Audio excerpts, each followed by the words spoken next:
අයිබෝවන් අද අපි මේ වීඩියෝ එකේ සිට පාරිසරික රසායනය පිළිබඳව කතා කරනවා.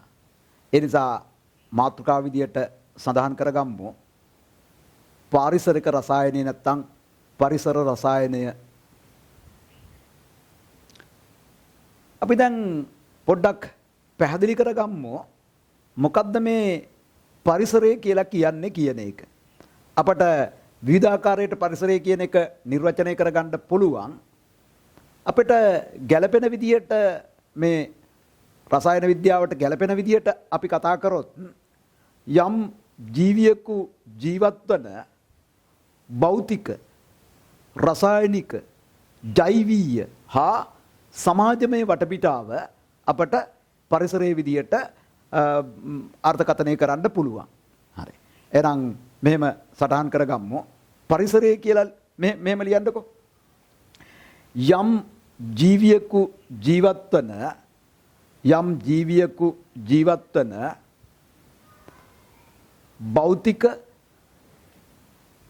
රසායනික, ජෛවීය හා සමාජමය වටපිටාව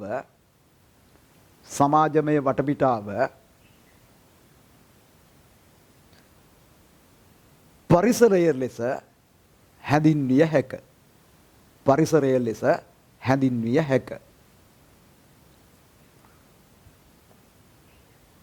එතකොට මේ පරිසරය ගත්තාම පරිසරයට ස්වභාවික පරිසරය ඇතුළත්. ඒ වගේම මිනිසා විසින් නිර්මාණය කරපු නිර්මිත පරිසරය ඇතුළත්. ඒ වගේම මේකට තව අපට සම්බන්ධ කරන්න පුළුවන් සමාජ හා සංස්කෘතික පරිසරයේ විදියට අපට මේකට ඇතුළත් කරගන්න පුළුවන්. හරි. එහෙනම් මෙහෙම ලියමු. පරිසරයට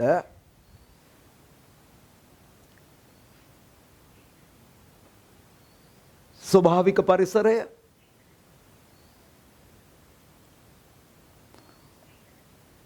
මිනිසා විසින්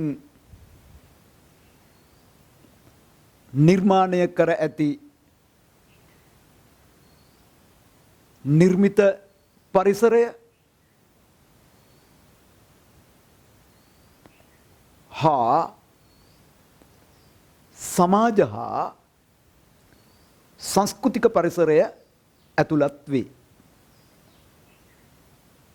එතකොට මේ පරිසරය පිළිබඳව පොඩි හැඳින්වීමක් කරගෙන යන්නේ. මොකද්ද එහෙනම් මේ පරිසරය කියලා කියන්නේ? අපි යම් ජීවියෙකු ජීවත් වන භෞතික, රසායනික, ජෛවීය හා සමාජමය වටපිටාව. එතකොට මේ ඒ නිසා අපට පරිසරය මෙහෙම වර්ග කරගන්න පුළුවන් ඕන නම් එක විදිහකට, එක ක්‍රමයකට. මොකද්ද? ස්වභාවික පරිසරය. මිනිසා විසින් නිර්මාණය කරන ලද නිර්මිත පරිසරය. සමාජ හා සංස්කෘතික පරිසරය වශයෙන්.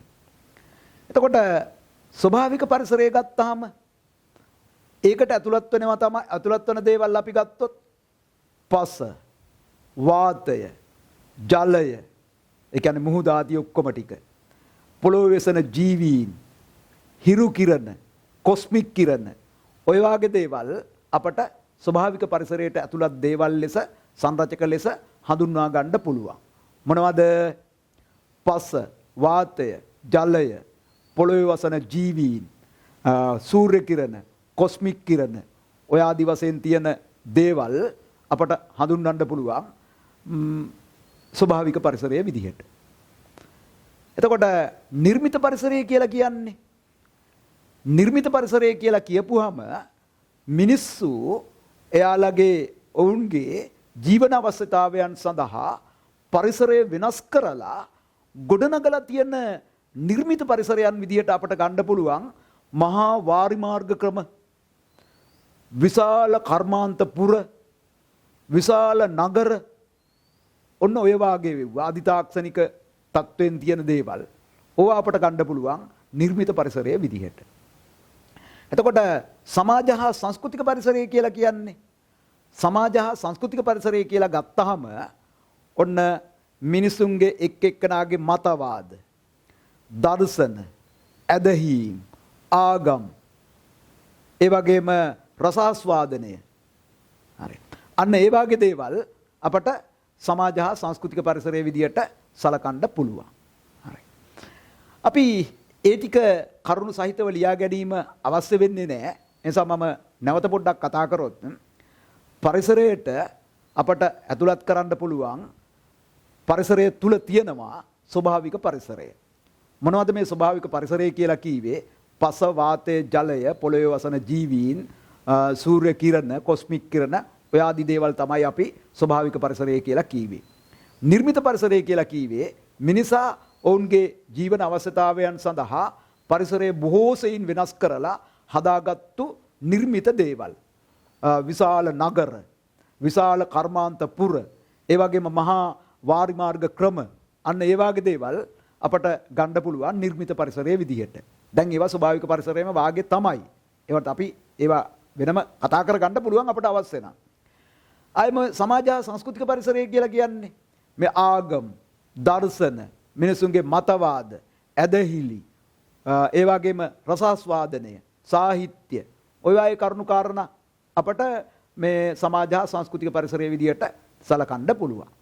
ඔතනින් අපි වෙන් වෙලා අපේ මේ විද්‍යාවට ගැලපෙන විදියට අපි කතා කරොත් පරිසරයට අයිති වෙනවා ජෛව ගෝලය.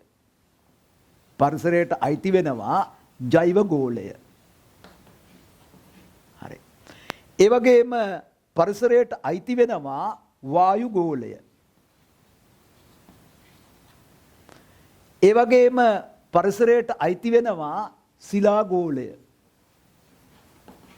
පොළොව කියන එක කියලා කිතමු අපි, පොළොව කබල ඇත්තෙම. ඒ වගේම පරිසරයට අයිති වෙනවා ජල ගෝලය. ජල ගෝලය පරිසරයට අයිති වෙනවා. එතකොට මේ එක එකන සමග අන්තර් සහසම්බන්ධතා ක්‍රියාත්මක වෙනවා. ජෛව ගෝලයත් එක්ක වායු ගෝලය සම්බන්ධයි. ඒ වගේම වායු ගෝලයත් එක්ක ශිලා ගෝලය සම්බන්ධයි. අන්තර් සම්බන්ධතා ක්‍රියාත්මක වෙනවා. ශිලා ගෝලයත් එක්ක ජල ගෝලය සම්බන්ධයි. අන්තර් සම්බන්ධතා ක්‍රියාත්මක වෙනවා. අන්තර් සහසම්බන්ධතා ක්‍රියාත්මක වෙනවා. වායු ගෝලයත් එක්ක ජල ගෝලය සම්බන්ධයි.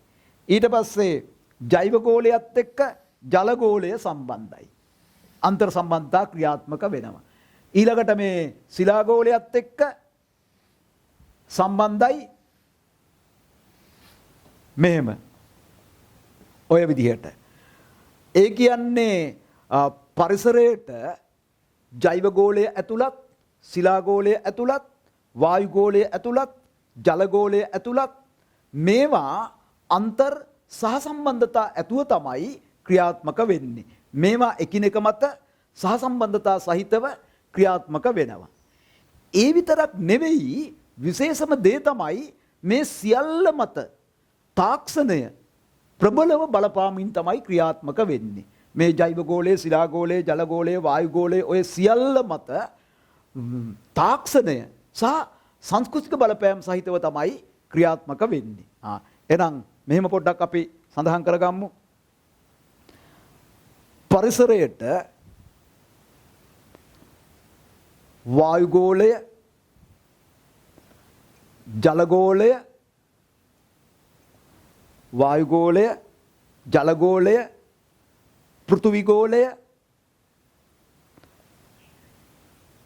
ජෛව ගෝලය ඇතුළත් වන අතර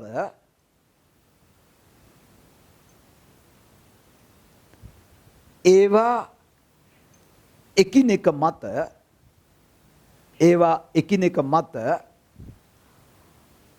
අන්තර් සහසම්බන්ධතා සහිතව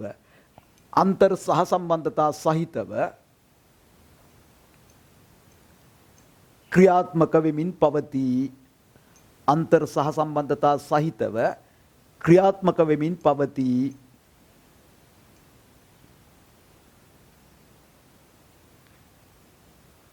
ඒ සියල්ල මත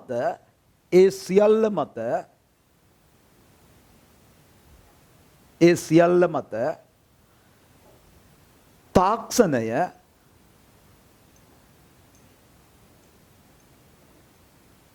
මෙන්ම සංස්කෘතික බලපෑම් සහිතව තාක්ෂණය මෙන්ම සංස්කෘතික බලපෑම් සහිතව ක්‍රියාත්මක වේ. තාක්ෂණය මෙන්ම සංස්කෘතික බලපෑම් සහිතව ක්‍රියාත්මක වේ. හරි. ඔන්න ඒක ඊටා වැදගත්. මේවා එකිනෙක අන්තර් සහසම්බන්ධතා සහිතව ක්‍රියාත්මක වෙන අතර මේ මත තාක්ෂණය සහ ප්‍රබල සංස්කෘතික බලපෑමක් සහිතව තමයි ක්‍රියාත්මක වෙමින් පවතින්නේ.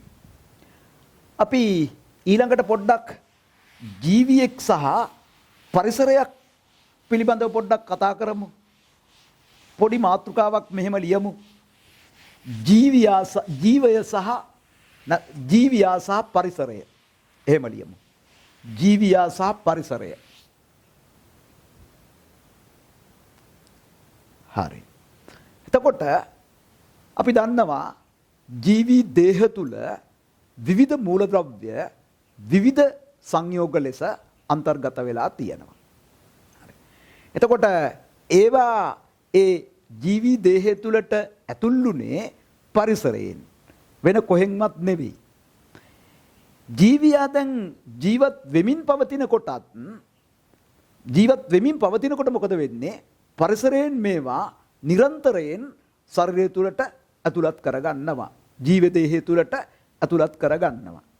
ඒ වගේම ඒ ජීවියා ජීවත් වන කාලය තුල බහිස්රාවය මගින් ඔය ආදී විවිධ ක්‍රම මගින් මොකද කරන්නේ? පරිසරයට ඒ ද්‍රව්‍ය නැවත සපයනවා. හරි. පරිසරයට ඒ ද්‍රව්‍ය නැවත සපයනවා. ඒ වගේම දිගින් දිගටම ඔක සිද්ධ වෙනවා. පරිසරයෙන් ද්‍රව්‍ය ගන්නවා, පරිසරයට සපයනවා. පරිසරයෙන් ද්‍රව්‍ය ගන්නවා, පරිසරයට සපයනවා. ජීවියා මරුණට පස්සේ මේ සියල්ල නැවත පරිසරයට සපයනවා. ඒ කියන්නේ ජීවයත් පරිසරයත් කියලා ගත්තාම දෙකක් නෙවෙයි එකක් කියන එක තමයි ඒකෙන් ප්‍රකාශ වෙන්නේ. ජීවේ පරිසරය කියලා දෙකක් නෑ. ජීවය හා පරිසරය කියලා කියන්නේ දෙකම එක. මේ අන්‍යෝන්‍ය සහසම්බන්ධතාවය ඇතුව ක්‍රියාත්මක වෙන්නේ.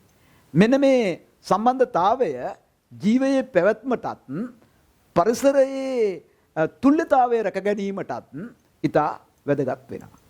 හරි. ඒ නිසා ඒක පොඩ්ඩක් අපි සඳහන් කරගමු. ජීවියා සහ පරිසරය. මෙහෙම ලියමු. ජීවී දේහ තුල විවිධ මූලද්‍රව්‍ය විවිධ සංයෝග ලෙස පවතී. ජීවී දේහ තුල විවිධ මූලද්‍රව්‍ය විවිධ සංයෝග ලෙස පවතී. මේවා ජීවියා තුලට ඇතුල් වූයේ බාහිර පරිසරයෙන්මය.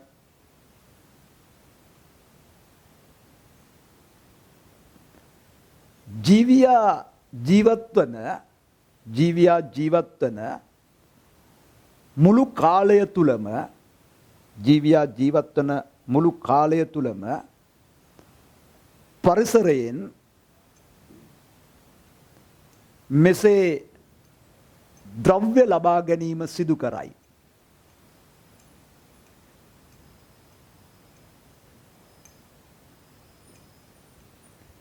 එසේම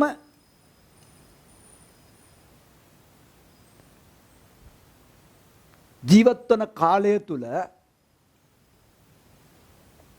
විවිධ ක්‍රම ඔස්සේ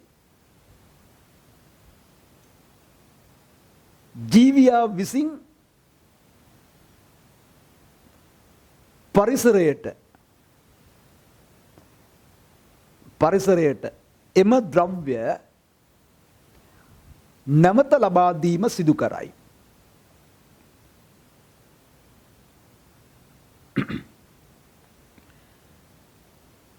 ජීවියා මියගිය පසු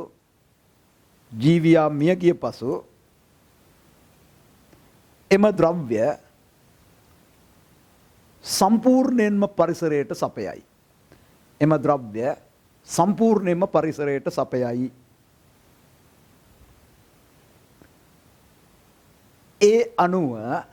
ඒ අනුව ජීවියා යනු පරිසරයේම කොටසකි.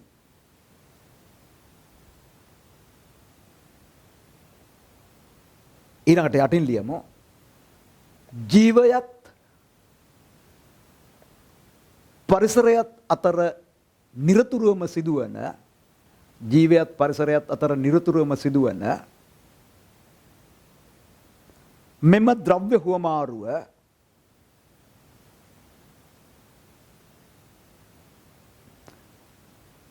ජීවයේ පැවැත්මටත්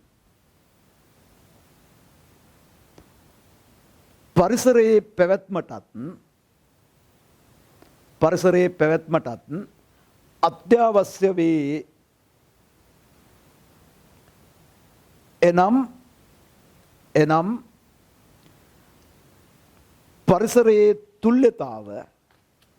පරිසරයේ තුල්්‍යතාව පවත්වාගෙන යාමට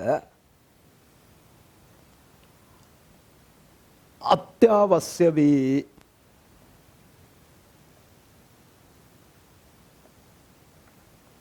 හැබැයි මෙහෙම වුණාට ජීවීන්ගේ කියනවටත් වඩා මිනිසගේ ඇතැම් ක්‍රියාකාරීත්වයන් නිසා පරිසරයට දරාගත නොහැකි තත්වයේ පරිසරයට තිබුණු පරිදි නැවත සකසාගත නොහැකි තත්වයේ ප්‍රබල හානි සිදු කරනවා.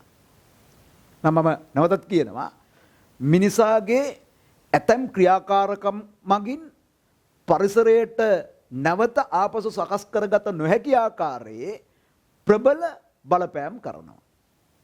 අන්න එවැනි බලපෑම් නිසා සිදුවන දේට අපි කියනවා පරිසර දූෂණය කියලා. ඒ කියන්නේ පරිසර තුල්්‍යතාව බිඳෙන ආකාරයේ යම් යම් දේවල් සිද්ධ වෙනවා නම් ඒවා අපි කියනවා පරිසර දූෂණ ආකාර කියලා. එහෙනම් මෙහෙම ලියමු පොඩ්ඩක්. පරිසර දූෂණය කියලා ලියලම ඕනනම් ලියමු. මෙහෙම ලියමු. මිනිසාගේ ඇතැම් ක්‍රියාකාරකම් නිසා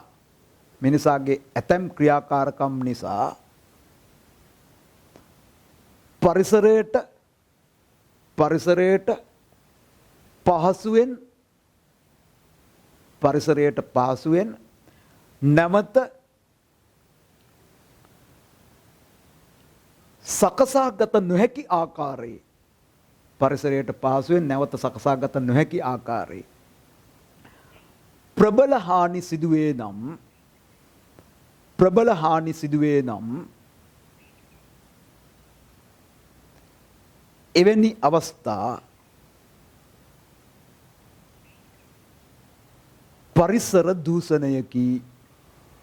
එවැනි අවස්ථා පරිසර දූෂණයකි.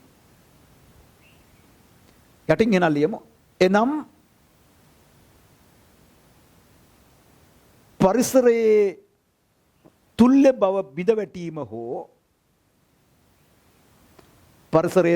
බව බිඳවැටීම හෝ ඊට දැරීමට නොහැකි තත්ත්වයකට පත්වීම පරිසර දූෂණයකි.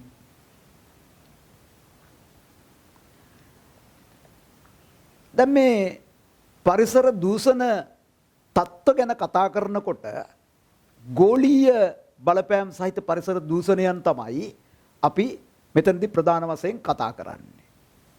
අපි එතනින් ඉස්සරෝම කතා කරන එකක් තමයි වායුගෝලය සම්බන්ධ කරගෙන කතා කරන අම්ල වැසි. ඒ වගේම ඕසෝන් වියන තුනී වීම. ඒ වගේම ප්‍රකාශ රසායනික ධූමිකාව. හරි. ගෝලීය උණුසුම ඉහළ යාම. ඕවා පිළිබඳව තමයි අපි කතා කරන්නේ. එතකොට අපට ඉස්සරෝම කතා කරගන්න තියෙන කාරණා මොනවද? එකක් අම්ල වැසි. ඔන්න දැනගන්න ඕනේ එක දෙයක්. අම්ල වැසි පිළිබඳව දැනගන්න ඕනේ. ආය ගෝලීය උණුසුම ඉහළ යාම කියන එක පිළිබඳව හොඳට දැනගෙන තියාගන්න ඕනේ. ආය ඕසෝන් වියන තුනී වීම, ඕසෝන් වියන හායනය පිළිබඳව අපි දැනගන්න ඕනේ. ඊළඟට ප්‍රකාශ රසායනික ධූමිකාව. ඔන්න ඔය ටික තමයි ප්‍රධාන වශයෙන් වායුගෝලය හා සම්බන්ධව. ඊළඟට ජලය දූෂණය හා සම්බන්ධ පරාමිතින් පිළිබඳව යම් කිසි දැනුමක් අපි ලබා ගන්න ඕනේ. ඔන්න ඔය ටික තමයි මේ පාරිසරික රසායනයේ යටතේ අපි දැනගෙන තියෙන්න ඕනේ කාරණාවල්. හරි. මොනවද? අම්ල වැසි, ගෝලීය උණුසුම ඉහළ යාම, ඕසෝන් වියන තුනී වීම, ප්‍රකාශ රසායනික ධූමිකාව සහ ජලය දූෂණය හා සම්බන්ධ පරාමිතින් පිළිබඳව අපි පැහැදිලිව දැනගෙන තියෙන්න ඕනේ. හොඳයි. එහෙනම් අපි ඉස්සරෝම මේ ගෝලීය පාරිසරික දූෂණ තත්වයක් වන අම්ල වැසි පිළිබඳව කතා කරමු.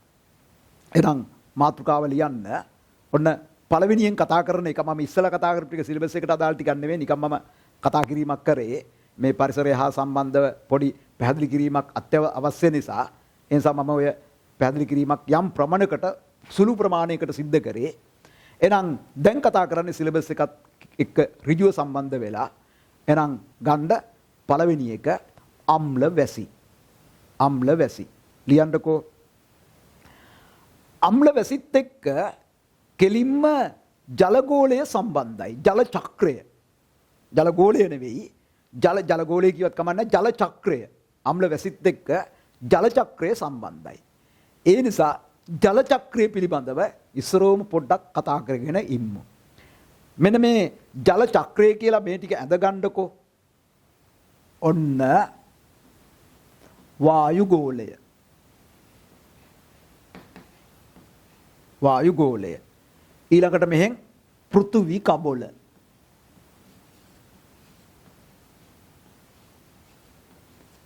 පෘථිවි කබොල. ඊළඟට මෙහෙන් දාන්න සාගර.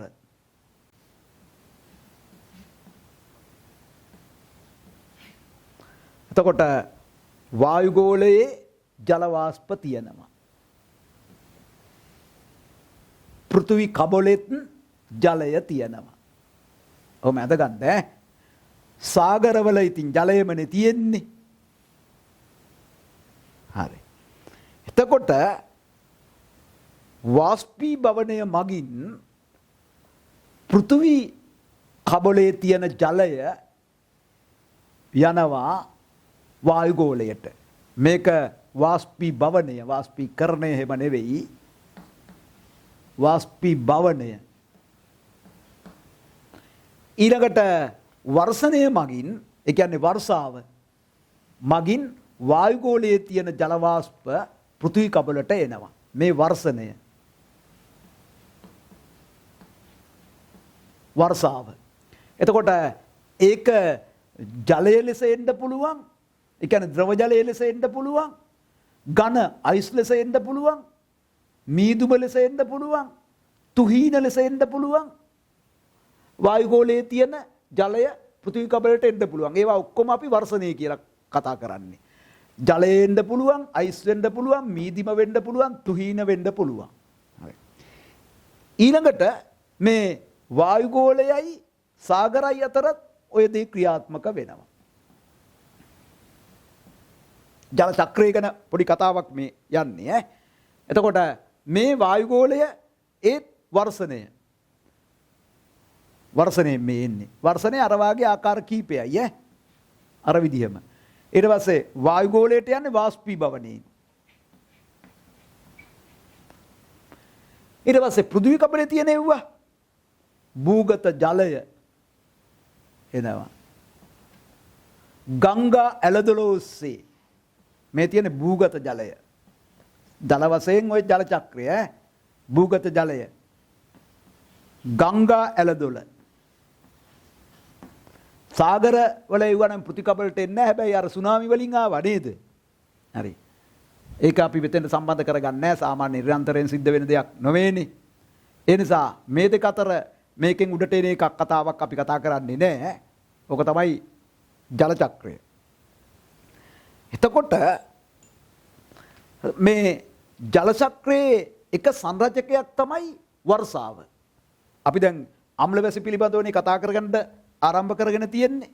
ජල චක්‍රයේ එක සංරචකයක්, එක කොටසක් තමයි වර්ෂාව. එහෙනම් ලියමු පළවෙනි මාක් එක දාලා. ජල චක්‍රයේ එක් සංරචකයකි වර්ෂාව. ජල චක්‍රයේ එක් සංරචකයකි වර්ෂාව. එතකොට මේ වර්ෂාවෙන් ලැබෙන ජලය තමයි ජල චක්‍රයේ තියෙන පිරිසිදුම ජලය අඩංගු තැන. හරි.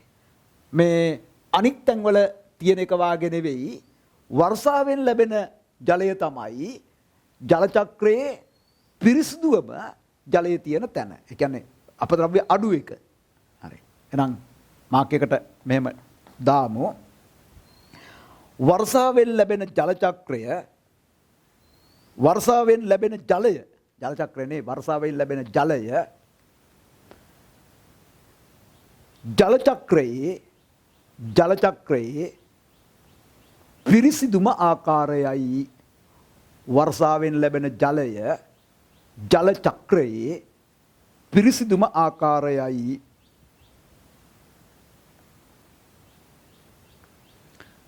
එතකොට මේ වර්ෂාවෙන් ලැබෙන ජලය තමයි ජල චක්‍රයේ පිරිසිදුම ආකාරය. මේකේ දිය වෙනවා හැබැයි මේ වැසි ජලයේ N2 අනිවාර්යයෙන්ම දිය වෙලා එන්නේ. ඒ වගේම වැසි ජලයේ O2 දිය වෙලා එනවා. ඒ වගේම වැසි ජලයේ CO2 දිය වෙලා එනවා. මේ වැසි ජලයේ N2 දිය වුණාට ජලයත් එක්ක රසායනික අන්තර්ක්‍රියාවක් සිද්ධ වෙන්නේ නැහැ. වැසි ජලයේ O2 දිය වෙලා ආවට රසායනික අන්තර්ක්‍රියාවක් O2ත් එක්ක සිද්ධ වෙන්නේ නැහැ. හැබැයි CO2 වැසි ජලයත් සමග රසායනික අන්තර්ක්‍රියාවක් සිදු කර ගන්නවා. හොඳයි. එහෙනම් ලියමු ඊළඟ මාක් එක. වැසි ජලයේ N2 O2 CO2 දිය වී ඇත.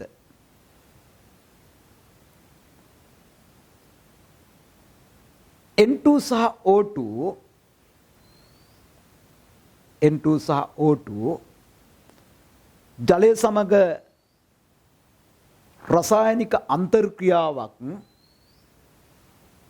රසායනික අන්තර්ක්‍රියාවක් සිදු නොකෙරුවද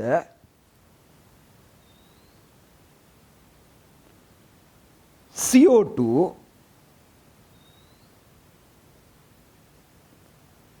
ජලය සමග රසායනික ලෙස අන්තර්ක්‍රියාවක් සිදු කර ගනී. අපි මේ වැසි ජලයේ දියවන CO2 ජලය සමග සිදු කරගන්න අන්තර්ක්‍රියාව පොඩ්ඩක් අපි කතා කරලා බලමු. ඔන්න තියෙනවා වැසි ජලය. වැසි ජලයේ මෙන්න දිය වෙනවා CO2 වායුව. එහෙම දියවීම නිසා දෙන්න අතර සිදුවන අන්තර්ක්‍රියාවෙන් හැදෙනවා H2CO3. මේක අපි කියනවා කාබොනික් අම්ලය කියලා. කාබොනික් අම්ලය. මෙන්න මේ කාබොනික් අම්ලය H2CO3 දැන් දුබලව විඝටනය වෙනවා. අපි ඒවා හැම කෙනාම දන්නවා. දුබලව විඝටනය වෙලා හදනවා H+. H+ සෑදීම නිසා අපි දන්නවා ජලය ආම්ලීක වන බව. එහෙනම් දැන් වැසි ජලය ගත්තාම ඕනෑම වැසි ජල බිඳුවක CO2 දිය වෙලා තියෙන්නේ. CO2 දියවීම නිසා මෙන්න මේ රසායනික අන්තර්ක්‍රියා සිදුවීමෙන් වැසි ජලයට H+ අයන සපයනවා. අපි දන්නවා ජලය pH 7 තියෙනකොට උදාසීනයි කියලා. ජලයට H+ එකතු වුණොත් ආම්ලික වෙනවා. එතකොට මොකද වෙන්නේ? pH අගය අඩු වෙනවා. අඩු pH අගයන් අපි කියනවා ආම්ලික pH අගයන් කියලා. සෙල්සියස් 25ට මේ සෙල්සියස් 25 කියන උෂ්ණත්වයට අපි ඒවා දන්නවා. හරි. එතකොට සෙල්සියස් 25 දී pH 7ට වඩා වැඩි වෙනකොට අපි කියනවා ඒවා බාස්මික pH අගයන් කියලා. මේක අඩු වෙලා එන්න පුළුවන් සාමාන්‍යයෙන් pH ඍණ 1 දක්වා. මේ පැත්තෙන් pH 14 දක්වා අපි යනවා. නැත්නම් pH 15 දක්වාම යන්න පුළුවන්. හරි. එතකොට 7ට අඩු pH අගයන් ආම්ලික pH අගයන්, 7ට වැඩි pH අගයන් බාස්මික pH අගයන්, 7 උදාසීනයි. හරි.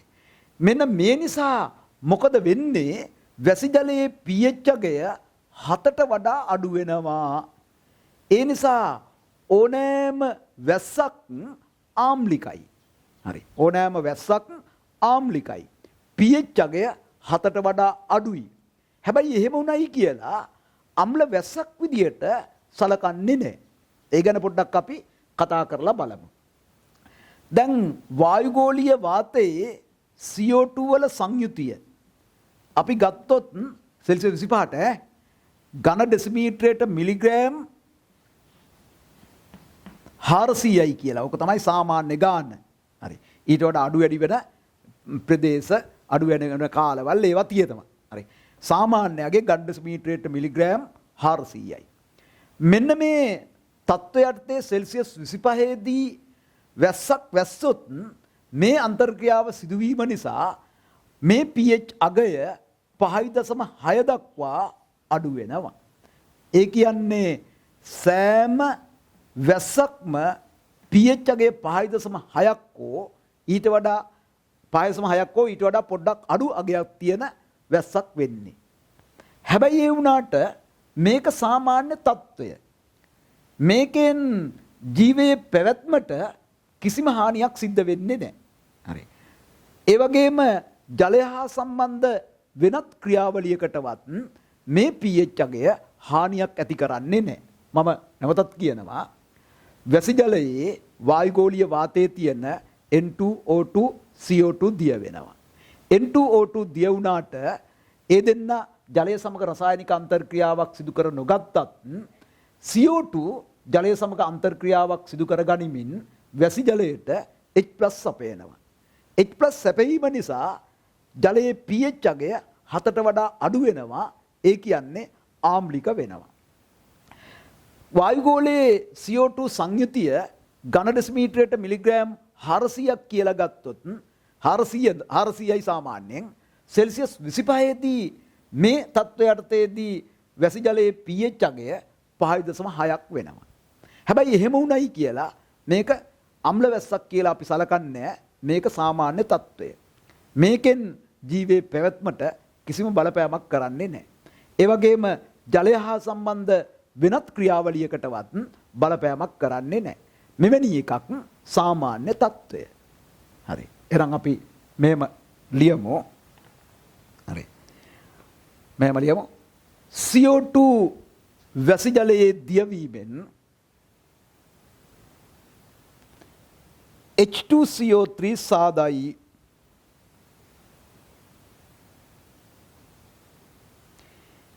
H2CO3 දුබලව විඝටනය වී H2CO3 දුබලව විඝටනය වී වැසි ජලයට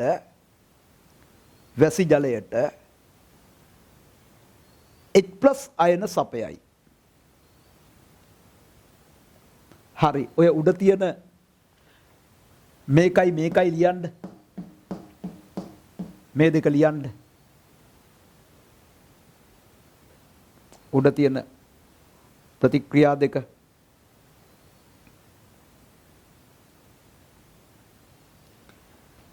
එම නිසා වර්ෂා ජලයේ pH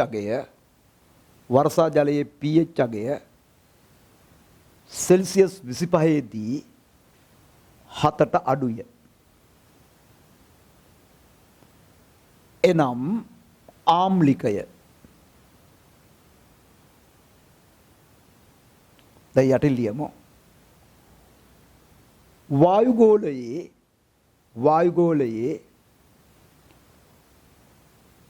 CO2 සංයුතිය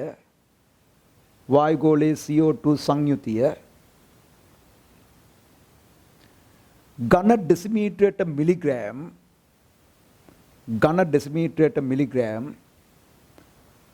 400ක් ලෙස සැලකූ විට ඝන ඩෙසිමීටරයට මිලිග්‍රෑම් 400ක් ලෙස සැලකූ විට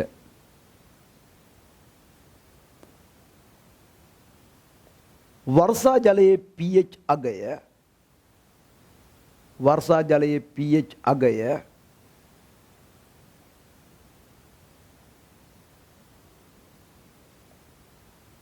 5.6කි. දැන් යටින් ලියමු. මෙම pH අගය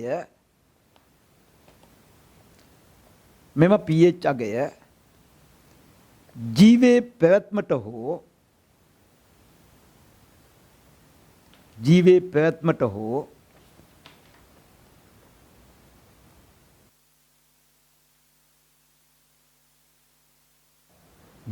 පැවැත්මට හෝ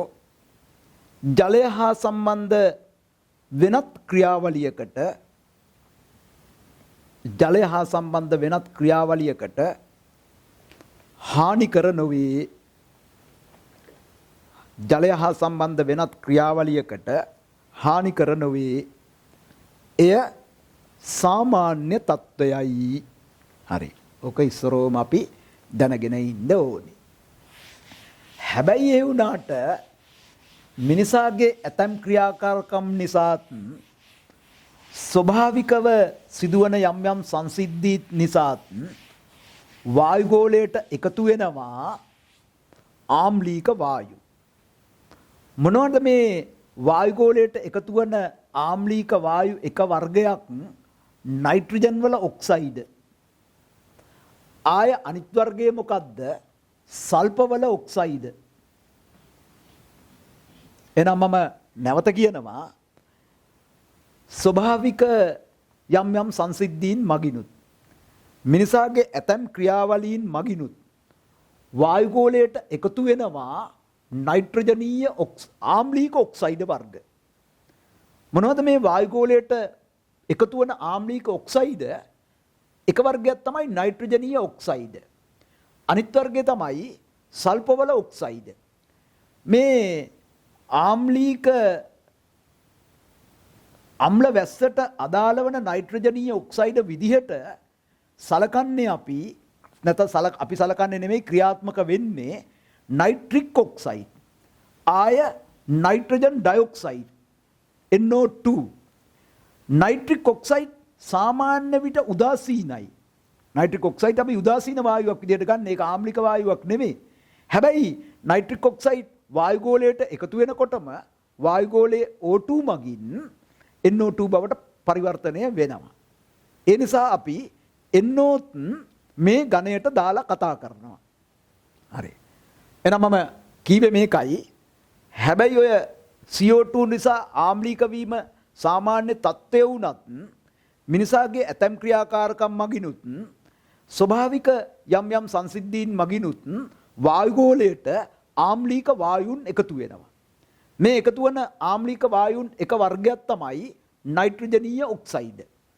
මේ නයිට්‍රජනීය ඔක්සයිඩ් ලෙස මෙතන ක්‍රියාත්මක වෙන්නේ නයිට්‍රික් ඔක්සයිඩ් සහ NO2. නයිට්‍රික් ඔක්සයිඩ් උදාසීනයි. උදාසීන උවත් නයිට්‍රික් ඔක්සයිඩ් උදාසීනයි, NO2 ආම්ලිකයි. නයිට්‍රික් ඔක්සයිඩ් උදාසීන උවත් නයිට්‍රික් ඔක්සයිඩ් වායුගෝලීය එකතු වූ විගස ආම්ලීක NO2 හදනවා. ඒ නිසා මේ ඝනයට NO දාලා තියෙනවා. අනිත් වර්ගය තමයි SO සල්ෆෝල ඔක්සයිඩ්. මොනවද මේ සල්ෆෝල ඔක්සයිඩ්? එකක් SO2, තව එකක් SO3. SO3 ආම්ලික ප්‍රබලතාවයෙන් වැඩි වායුවක්. මෙන්න මේවා එකතු වීම නිසා වැසි ජලයේ pH අගය 5.6ට වඩා පහළට බස්සනවා. අන්නේ 5.6ට වඩා වැසි ජලයේ pH අගය පහළට බැස්සීම අපි කියනවා අම්ල වැස්සක් කියලා. හරි. වැසි ජලයේ pH අගය 5.6ට වඩා අඩු කරනවා මෙන්න මේ වායුන් දියවීම නිසා. අන්න ඒ නිසා ඇතිවන වැස්ස අපි අම්ල වැස්සක් කියලා කියනවා. හරි. එහෙනම් ලියමු මෙහෙම. ලියමු. එහෙත් ස්වභාවික හේතුන් හා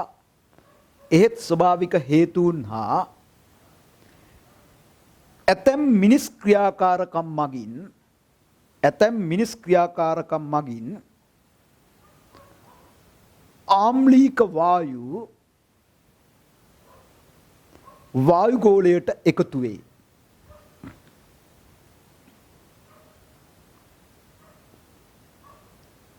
එක නයිට්‍රජනීය ඔක්සයිඩ් වරහන් ඇතුළේ යන්න NOx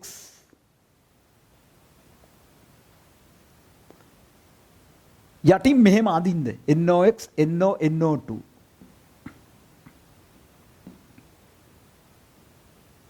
ඔය ලියලා තියෙන විදිහට අදින්න.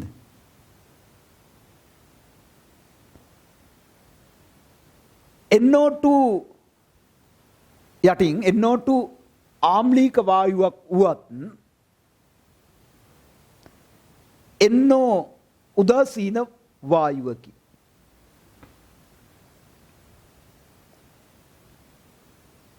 එහෙත් NO වායුගෝලය තුලදී O2 මගින් NO2 බවට පත්වන නිසා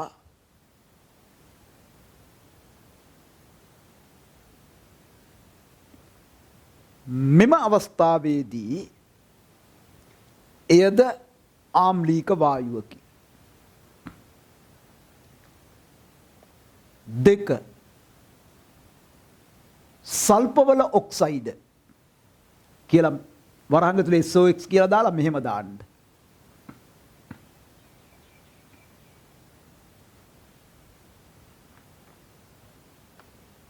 හරි. එහෙනම් අපි දැන් කතා කරමු NO සහ NO2 වල බලපෑම. NO සහ NO2 වල බලපෑම. ඔන්න එනවා NO. ඔන්න NO ආවොත් වායුගෝලයේ තියෙන O2 මගින් NO2 වෙනවා. වායුගෝලයේ තියෙන O2 මගින් NO2 වෙනවා. දෙකක් දාමු. ඊළඟට මේකෙන් ආපු NO2 හෝ කෙලින්ම ආපු NO2 ජලයත් එක්ක වායුගෝලයේ තියෙන O2 සම්බන්ධ කරගෙන එකට ප්‍රතික්‍රියා වෙලා HNO3 නිෂ්පාදනය කරනවා. එතකොට මෙතෙන්ද 4ක් 2ක් 4ක් 2 8යි 2යි 10යි 12යි HNO3 4ක් අපට ලැබෙනවා. එතකොට මේ HNO3 ජලයේදී පූර්ණව විඝටනය වන ප්‍රබල අම්ලයක්. ඒ නිසා H2O+ විශාල ලෙස වැසි ජලයට සපයනවා. ලියන්නකෝ ඕක NO2 හි බලපෑම කියලා ඔන්න ඕක ලියන්න.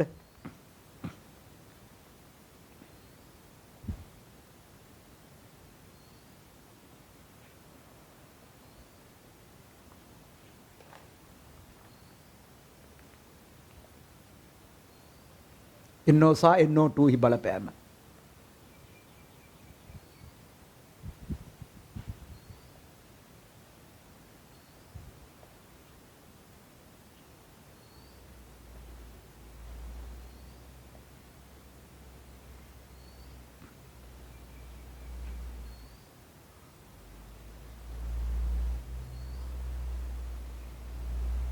ඊළඟට ගන්න SO2 හා SO3 හි බලපෑම.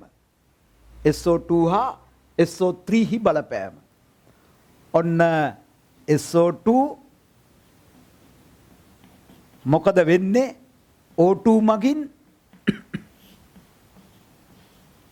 SO3 වෙනවා. ඒක වෙන්න පුළුවන් එකක්. ඊළඟට SO3 ජලයත් එක්ක ප්‍රතික්‍රියා වෙලා H2SO4 හදනවා. එහෙම නැතිනම් SO2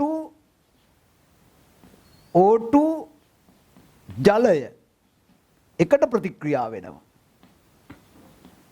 එකට ප්‍රතික්‍රියා වෙලා හදනවා H2SO4. එතකොටම අපි මෙතන SO2 දෙකක් දැම්මොත් H2O දෙකක් වැටෙන්න ඕනේ. H2SO4 එතකොට දෙකක් එනවා. දෙකක් බලන්න 2 4යි 6යි 8යි. හරි. H2SO4 දෙකක් එනවා. එහෙම නැතිනම් අපට H2SO3 O2 H2SO4 විදිහට අපිට දාන්න පුළුවන්. තව ඕනනම්. මෙහෙම SO2 ජලයත් එක්ක ප්‍රතික්‍රියා වෙලා H2SO3 හැදෙනවා. H2SO3 ඊළඟට O2ත් එක්ක ඇවදින් ජලයත් ඇවදින් H2SO4 වෙන විදිහට අපිට කතා කරන්න පුළුවන්. ඒක මේ විදිහට තිබ්බහම ඇති. මෙහෙම කතා කරමු. හරි. ඕනනම් අපිට එහෙම දාන්නත් පුළුවන් යම් කිසි තැනක. කොහමද SO2 ජලය එක්ක ප්‍රතික්‍රියා වුණා H2SO3 වුණා. H2SO3 O2ත් එක්ක ප්‍රතික්‍රියා වුණා ජලයත් ඉතියද්දි H2SO4 වුණා. එහෙම ගන්නත් පුළුවන් ඈ. හරි. හොඳයි. දැන් මේ හැදෙන H2SO4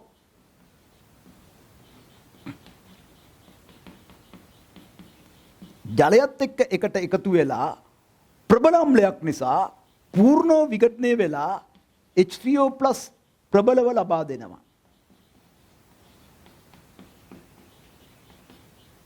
හරි.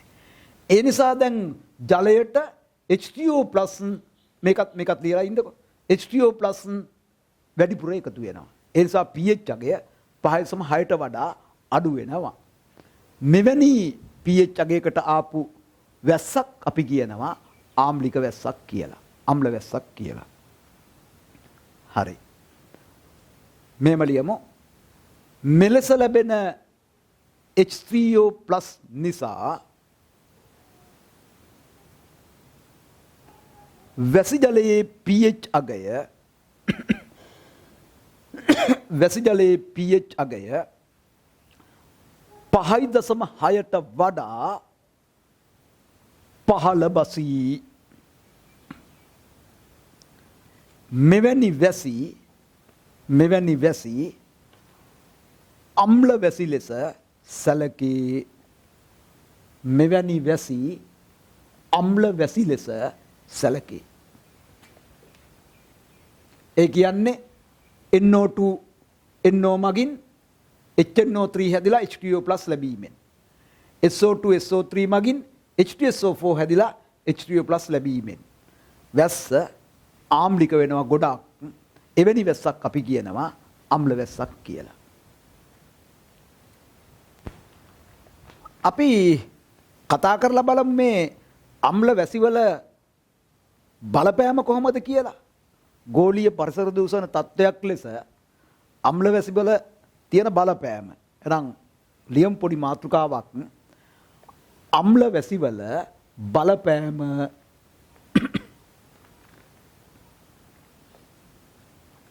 ඉස්සරෝම ගම්මු ජලජ ජීවීන්ට සිදුවන බලපෑම. ඉස්සරෝම කතාවට ගම්මු. ජලජ ජීවීන්ට සිදුවන බලපෑම.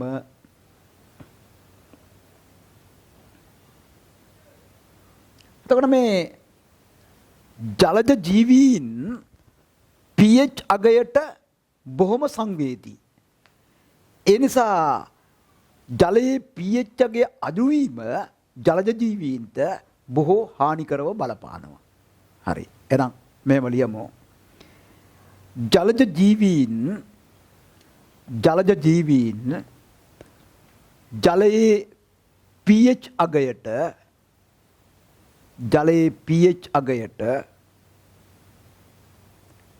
නැත්නම් ජලයේ pH විචලනයට කියලා ලියමුනේ. ජලයේ pH විචලනයට බොහෝ සංවේදී වේ. එම නිසා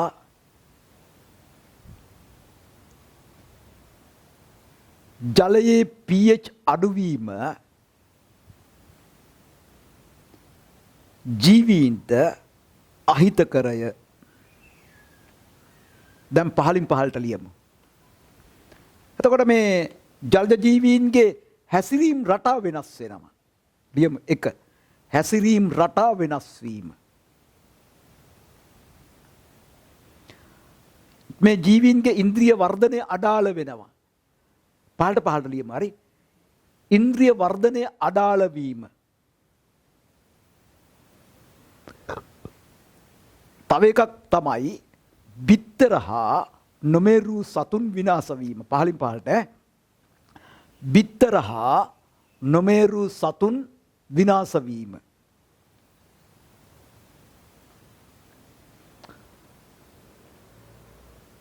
ඊළඟට කොරල් පර නිර්මාණය කරන බුහුභාවන් විනාශ වීම.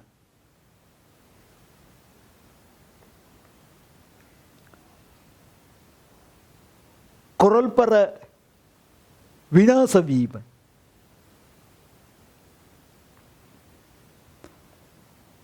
පසේ අඩංගු විස සහිත ලෝහ අයන වන Al3+, CD2+, Cr3+, Hg2+, ජලයට එකතු වීම. මෙම අයන ජලජ ජීවීන්ට ඉතා අහිතකර වේ. කරමල් වල ක්‍රියාකාරීත්වය අරවා මේවා නැති වෙනවා මේ ඇලුමිනියම් මෙම නිසා.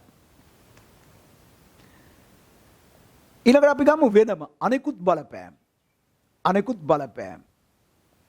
දැන් වනාන්තරවලට අම්ල වැසි වැසීම නිසා ක්ලෝරොෆිල් විනාශ වෙනවා.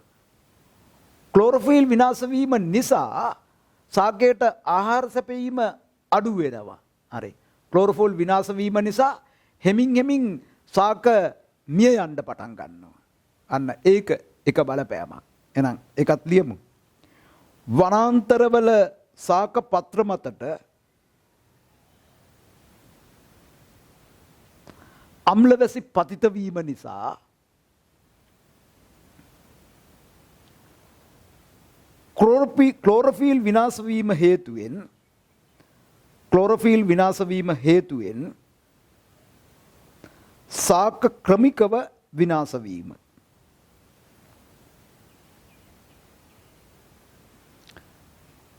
එතකොට අම්ල වැසි නිසා ගොඩබිම තියෙන ඛනිජ දිය වෙනවා.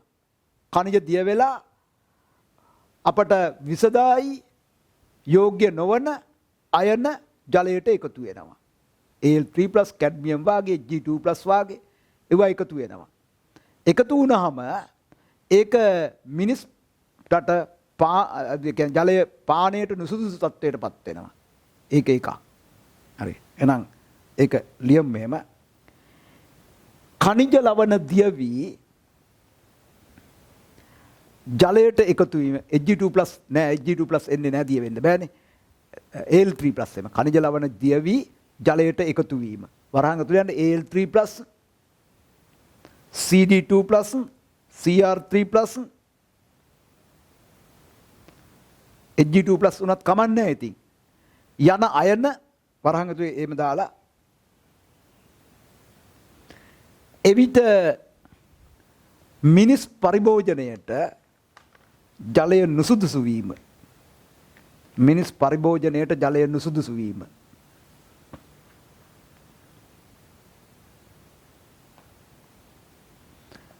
ඊළඟට ඔය Fe3+, Zn2+, Cu2+ වාගේ සුද්‍ර පෝෂක සාකවලට සුද්‍ර පෝෂක වන ඒවා පසෙන් ඉක්මනින් ඉවත් වෙනවා. පසෙන් ඉක්මනින් ඉවත් වීම නිසා පස නිසරු වෙනවා. හරි. එහෙනම් ලියමු මෙහෙම. ඊළඟට ඛනිජ ලවණ දියවීමෙන් පසෙහි ඛනිජ ලවණ දියවීමෙන් පසෙහි අඩංගු ඛනිජ ලවණ දියවීමෙන් සුද්‍ර පෝෂක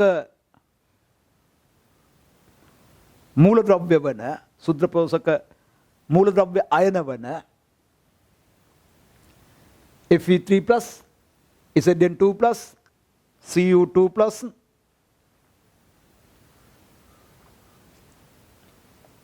වේගයෙන් දියවි ජලයට ගලාගෙන ගොස් පස නිසරු වීම.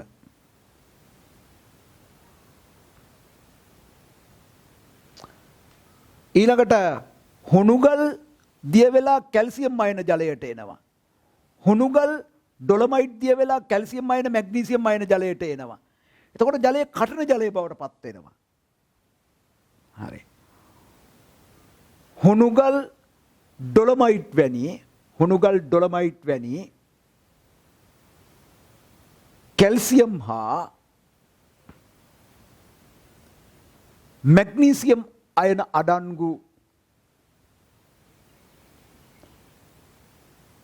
ලවණ දියවි khනිජ දියවි ජලයට කැල්සියම් අයන මැග්නීසියම් අයන එකතු වීම නිසා ජලයට කැල්සියම් අයන මැග්නීසියම් අයන එකතු වීම නිසා ජලය කඨින ජලය බවට පත්වීම. හරි. ඊළඟට අපි දන්නා ලෝහමය ඉදිකිරීම විකාදනයට භාජනය වෙනවා අම්ල නිසා. එතකොට ඒවායේ යාන්ත්‍රික ශක්තිය හීන වෙනවා. ඒක ලියමු. ලෝහමය ඉදිකිරීම වල විකාදනය වේගවත් වී ලෝහමය ඉදිකිරීම වල විකාදනය වේගවත් වී යාන්ත්‍රික ශක්තිය දුර්වල වී ආයු කාලය අඩුවීම.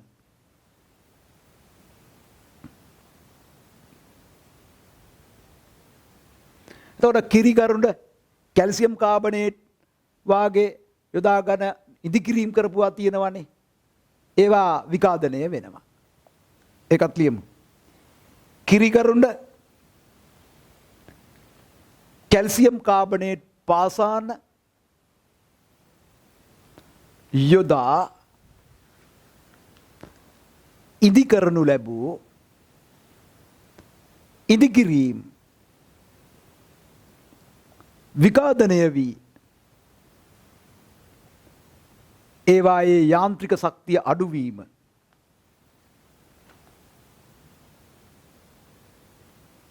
මේකත් ලියාගමු. හුණුගල් ආශ්‍රිත බදාම හා සිමෙන්ති යොදා සිදු කරන නිර්මිතයන්හි යාන්ත්‍රික ශක්තිය අඩුවීම.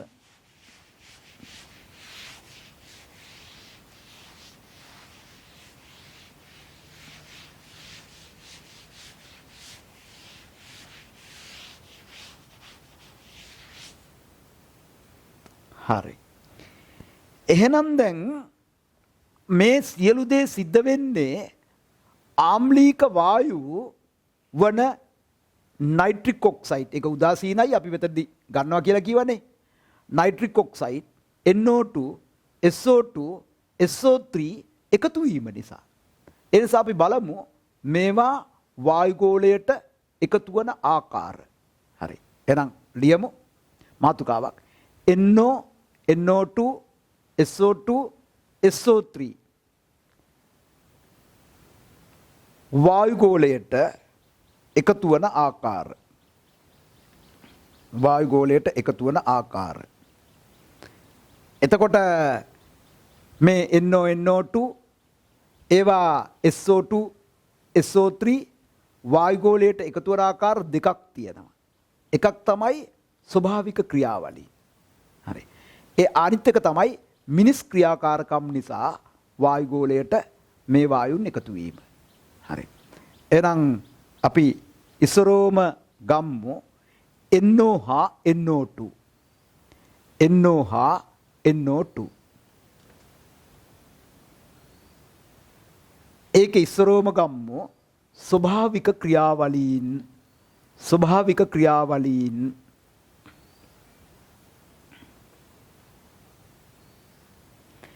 ස්වභාවික ක්‍රියාවලියක් තමයි අකුණු විදුලි කෙටීම. මේ N2 බොහොම අක්‍රීයයි. Nn බන්ධනය ත්‍රිත්ව බන්ධනයක් නිසා තමයි N2 බොහොම අක්‍රීය. හැබැයි N2 බොහොම අක්‍රීය වුණත් විදුලි කෙටීමෙන් ලොකු ශක්තියක් ලැබෙන නිසා මේ Nn ත්‍රිත්ව බන්ධනය බිඳිලා මේ OO ද්විත්ව බන්ධනය බිඳිලා වායුගෝලයේ තියෙන N2 සහ O2 ප්‍රතික්‍රියා වෙනවා. ප්‍රතික්‍රියා වෙලා NO හදනවා අකුණු විදුලි කෙටීමෙන්. ඊළඟට මේ NO O2ත් එක්ක එකට එකතු වෙලා NO2 හදනවා. අපි කතා කරන්නේ NO සහ NO2 එකතු වීමට අදාළ වන ස්වභාවික ක්‍රියාවලීන්. එහෙනම් ලියමු 1. අකුණු විදුලි කෙටීම. මෙහෙම ලියමු. අකුණු විදුලි කෙටීමේදී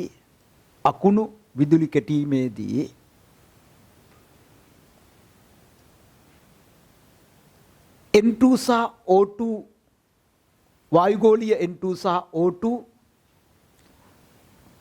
ප්‍රතික්‍රියා වී NO සාදයි. NO තවදුරටත් O2 සමග ප්‍රතික්‍රියා වී NO තවදුරටත් O2 සමග ප්‍රතික්‍රියා වී NO2 සාදයි.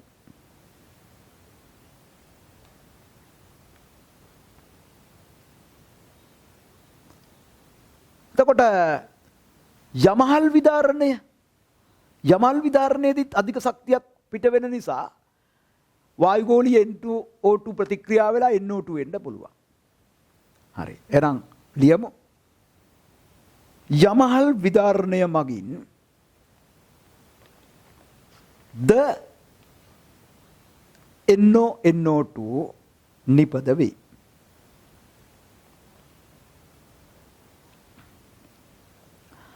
අනිත් එක තමයි සුදුරුජීවී ක්‍රියාකාරීත්වය.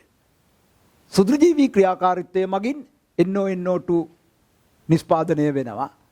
ඒ වගේම සුදුරුජීවී ක්‍රියාකාරීත්වය මගින් ඇමෝනියා නිෂ්පාදනය වෙනවා. ඒ ඇමෝනියා වායුගෝලයේදී NO බවට ඔක්සිකරණය වෙනවා. එහෙනම් ලියමු ඊළඟ එක. සුදුරුජීවී ක්‍රියාකාරීත්වය හේතුවෙන් NO සහ NO2 නිෂ්පාදනය වීම.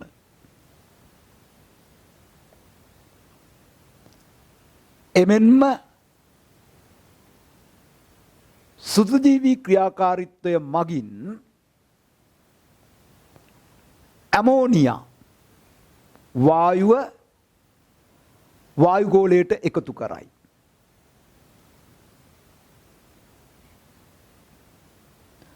වායුගෝලයේදී ඇමෝනියා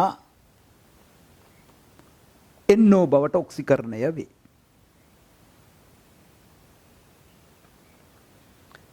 හැබැයි මේකෙන් පරිසරයට වායුගෝලයට එකතු වන NO2 ප්‍රමාණය බොහොම අඩුයි.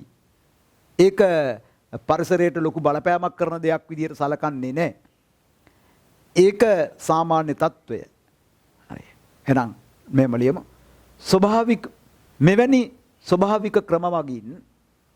මෙවැනි ස්වභාවික ක්‍රම මගින් ලැබෙන NO2 ප්‍රමාණය ඉතා කුඩාය. මින් විශාල බලපෑමක් නොකරයි. අපි NO සහ NO2 ගැන කතා කරන්නේ. ඊළඟට ගම්මු මිනිස් ක්‍රියාකාරකම්. මේ NO2 කතා කරන්නේ මිනිස් ක්‍රියාකාරකම් වල ප්‍රධාන දේ තමයි අභ්‍යන්තර දහන එන්ජින් තුල ඉන්ධනය දහනය කරනවා පුළිඟු පැල්ලීමක් මගින් ඉතා ඉහළ උෂ්ණත්වයේදී. එතකොට මොකද ඉන්ධනය දහනය කිරීම සඳහා අපි එන්ජිම තුලට ඇතුල් කරගන්නවා ඇදලා ගන්නවා වායුගෝලීය වාතය. ඒ වායුගෝලීය වාතයේ O2 විතරක් නෙමෙයි තියෙන්නේ. වායුගෝලීය වාතයේ N2 තියෙනවා. ඒ නිසා අර ඉහළ උෂ්ණත්වයේදී පුලිඟු පැන්වීමක් කරා ඉන්ධනය දහනය කරනකොට ඉහළ උෂ්ණත්වයේදී පුලිඟු පැන්වීමක් කරා ඉන්ධනය දහනය කරනකොට වායුගෝලීය වාතයේ තියෙන N2 සහ O2 එකතු වෙලා වායුගෝලීය වාතය ඇතුළට ගන්නවනේ. N2 සහ O2 එකතු වෙලා NO හදනවා.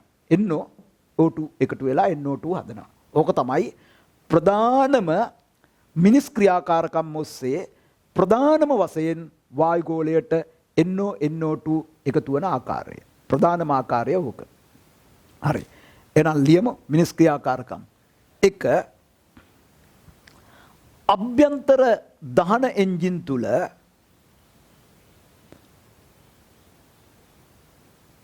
පුලිඟු පැන්වීමේ ක්‍රියාවලියක් මගින්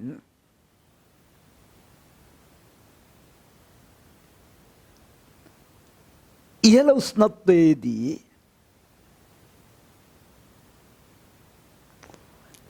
ඉන්ධනය දහනය කරයි.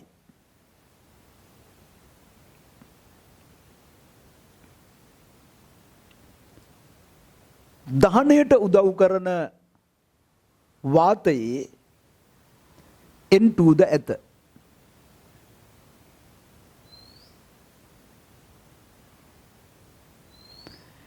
N2 සහ O2 ප්‍රතික්‍රියාවී NO සාදයි. NO තවදුරටත් O2 මගින් NO2 බවට පත් වේ. එම නිසා වාහනවල පිටාර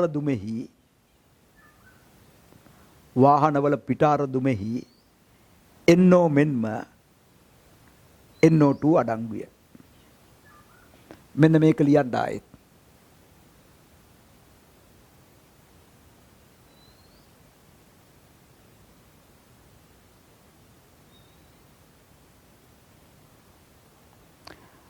අනිත් එක තමයි නයිට්‍රික් අම්ල නිෂ්පාදනයේදී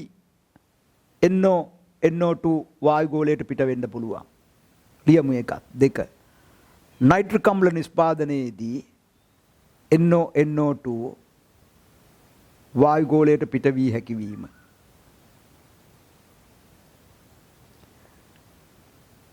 ඇමෝනියා නිෂ්පාදනයේදී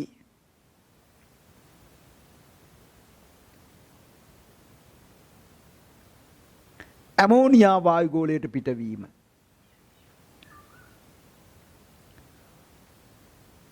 වායුගෝලය තුලදී ඇමෝනියා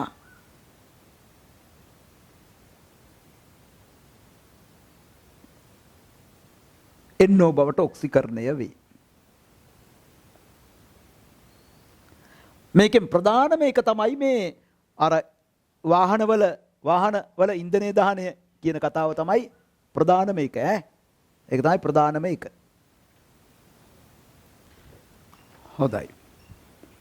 අපි ඊළඟට බලමු SO2 SO3 පරිසරයට එකතු වන ආකාර.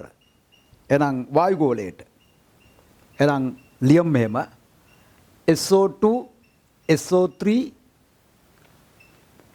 වායුගෝලයට එකතු වීම.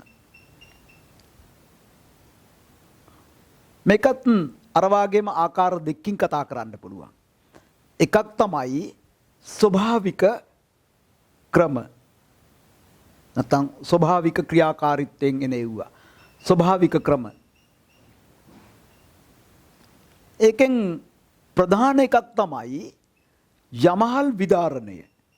යමහල් විදාරණයේදී SO2 වායුගෝලයට එක් වෙනවා විශාල වශයෙන්. එහෙනම් ලියමු 1 යමහල් විදාරණය තව එකක් තමයි සාගර පතුලේ ඒ වගේම විවිධ ජලාශවල පතුලේ නිර්වායු සුදුජීවී ක්‍රියාකාරීත්වයෙන් H2S නිෂ්පාදනය වෙනවා. මරුණු මසුන් මත විවිධ ද්‍රව්‍ය මත නිර්වායු සුදුජීවී ක්‍රියාකාරීත්වයෙන් H2S නිෂ්පාදනය වෙනවා. ඒ H2S වායුගෝලයට එකතු වුණාම වායුගෝලයේ O2 මගින් SO2 බවට ඔක්සිකරණය වෙනවා. ඒක තව ක්‍රමයක්. මෙහෙම ලියමු. සාගර පතුලේ මෙන්ම විවිධ ජලාශවල පතුලේ නිර්වායු තත්ත්ව යටතේ සුත්‍රජීවී ක්‍රියාකාරීත්වයන් සිදුවීමෙන් වායුගෝලයට H2S එකතු වේ. මෙම H2S වායුගෝලීය O2 මගින්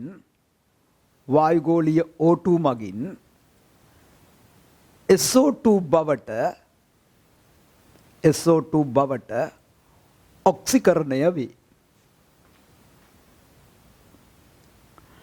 හැබැයි මෙහෙම ලැබෙන SO2 වායුගෝලය තුල ක්‍රමක්‍රමයෙන් එන්නේ. යමහලු විදාරණෙන් නම් ගොඩක් එනවා. ඉතින් මේ ප්‍රදේශවලට අම්ල වැසි ඇති වෙනවා. ඒවා ඉතින් ස්වභාවික ක්‍රියාවලි. එතකොට ඒවා ටිකක් වායුගෝලය හරහා ගහගෙන යනවා ඈතට. ඒ නිසා එච්චරම ලොකු හානියක් මේවෙන් සිද්ධ වෙන්නේ නැහැ. මෙහෙම ලියමුකෝ. මෙලෙස නිෂ්පාදනය වන SO2 විශාල ප්‍රදේශ පුරා පැතිරීම හේතුවෙන් මින් සිදුවන හානිය අවම වේ. ඊළඟට ගන්න මිනිස් ක්‍රියාකාරකම්. ස්වභාවික ක්‍රියාකාරකම් තමයි ඉස්සලා කතා කරේ. මිනිස් ක්‍රියාකාරකම් වල ප්‍රධානම දේ තමයි ගල්ලංගුරු තාප බලාගාර. ගල්ලංගුරු වල සල්ප අඩංගු අපද්‍රව්‍ය තියෙනවා. පෙර සල්ෆයිඩ් වාගේ ගල්ලංගුරු වල සල්ප අඩංගු අපද්‍රව්‍ය තියෙනවාමයි. ඒ නිසා තාප බලාගාර ආශ්‍රිතව SO2 නිෂ්පාදනය වෙනවා. ඒක තමයි ප්‍රධානම දෙය. මේ මිනිස් ක්‍රියාකාරකම් හරහා වායුගෝලයට SO2 එකතු වීම. මොනවද? ගල්ලංගුරු තාප බලාගාර. ලියමු. 1. ගල්ලංගුරු තාප බලාගාර මගින් ගල්ලංගුරු වල යටින් ලියමු. ගල්ලංගුරු වල සල්ප අඩංගු අපද්‍රව්‍ය වරහන් ඇතුළේ උන්නම් ලියන පෙර සල්ෆයිඩ් පවති. ගල්ලංගුරු දහනයේදී එම සල්ප SO2 බවට ඔක්සිකරණය වී වායුගෝලයට නිකුත් වේ.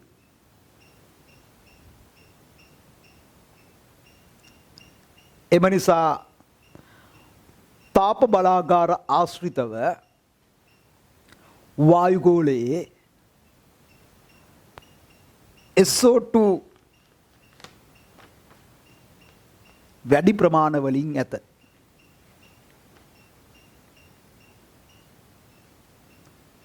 තව එකක් තමයි ඩීසල් සහ දැවිතෙල් වල සල්ප අඩංගු වෙනවා.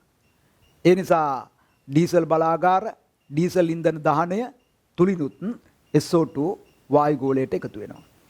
එකත් ලියමු. ඩීසල් හා දැවිතෙල් වල සල්ප අඩංගුය.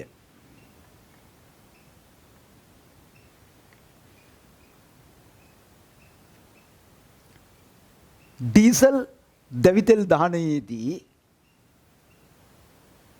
ඒවා SO2 බවට පත් වී වායුගෝලයට එකතු වේ. එහෙනම් ඊළඟට අපි බලමු මේ අම්ල වැසි අවම කරන්නේ කොහොමද කියලා. එහෙනම් ලියමු අවසාන වශයෙන් අම්ල වැසි අවම කිරීම.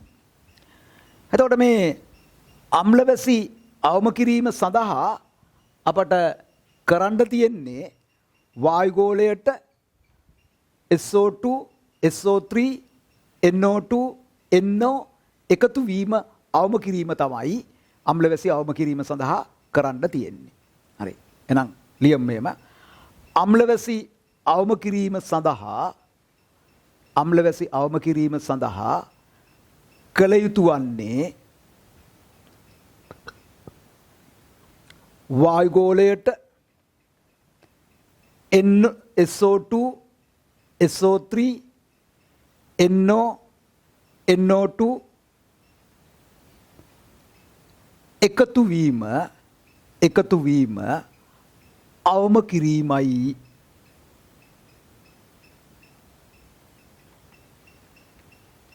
මේ සඳහා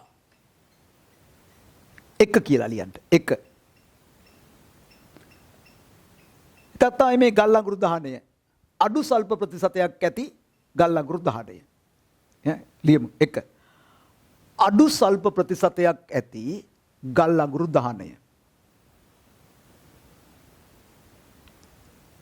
අනිත් එක තමයි ගල් අඟුරු ඩීසල් පෙට්‍රල් ඒ වාගේ පොසිල ඉන්ධන වෙනුවට විකල්ප බලශක්ති ප්‍රභව වෙත යාම. ලියමු. ගල් අඟුරු පෙට්‍රල් ඩීසල් වෙනුවට පරිසර හිතගාමී විකල්ප ප්‍රභව භාවිතය. විකල්ප බලශක්ති ප්‍රභව භාවිතය. විකල්ප බලශක්ති ප්‍රභව භාවිතය. උදාහරණ ලියමු. සූර්ය ශක්තිය, සුළං ශක්තිය, මුහුදු රළ, භූතාපය, න්‍යෂ්ටික ශක්තිය.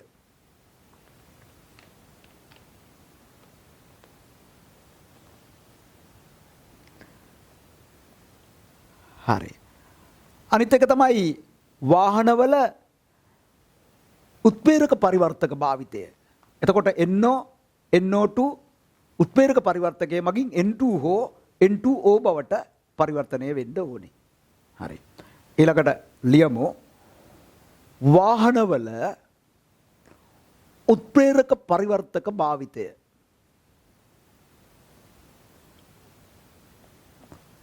උත්ප්‍රේරක පරිවර්තක මගින් පිටාර දුමෙහි අඩංගු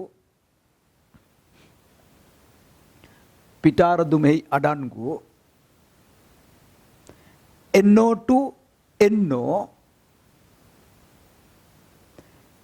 N2 හෝ N2O බවට පරිවර්තනය කරයි.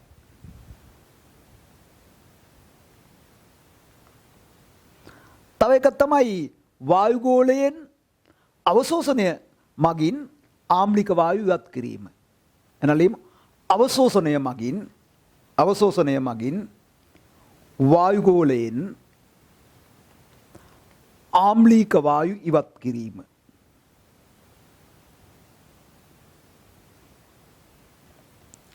ඒක එක. ඒ කියන්නේ ගල් අඟුරු දහනය කරනවා SO2 අවශෝෂණය කර හැකි රසායන ද්‍රව්‍ය ඇතුළත් කරලා. ඊයම එක.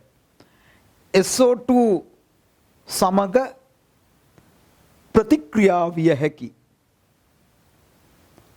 ද්‍රව්‍ය එක්කර SO2 සමග ප්‍රතික්‍රියා විය හැකි ද්‍රව්‍ය එක්කර ගල් අඟුරු දහනය. මේ සඳහා කැල්සියම් කාබනේට් භාවිතා වේ.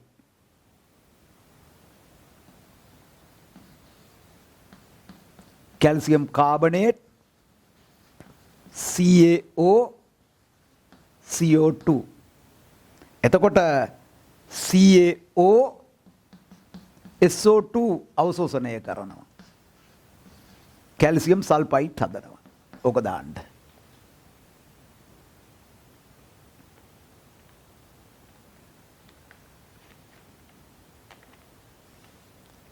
ඒකේ දෙක SO2 ඝනද්‍රව්‍ය බවට පත් කිරීම. කැල්සියම් හයිඩ්‍රොක්සයිඩ් උකු එකක් විදියට භාවිතා කරන්න පුළුවන්. AQ කියලා දාමුකෝ.